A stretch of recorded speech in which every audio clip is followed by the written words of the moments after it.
Welcome everyone. So today we're going to solve this very nice series question, but trust me, a lot of people got stuck in this one.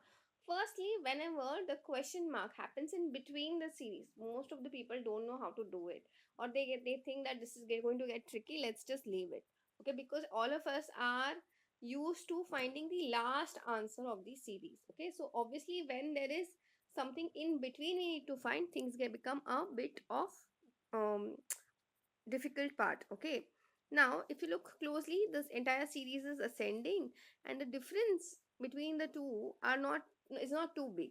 So obviously we'll rule out multiplication as of now. Now let's understand what will happen in this kind of a series. So here, like I said, the difference here is what, 2, here is 3, here we don't know, and here the difference is what, 11. Now if you look closely, see, if this is 2 3, then 11 means this is following what, prime pattern, prime number series pattern. Okay, so here the difference should be what, 5, and then next difference should be what, 7.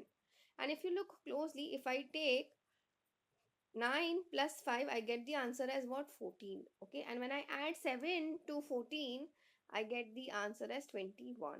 So here I can say that the answer for the question mark is nothing but just 14. Okay, I hope this is very clear to everyone. That's it for today. I will see you in the next video.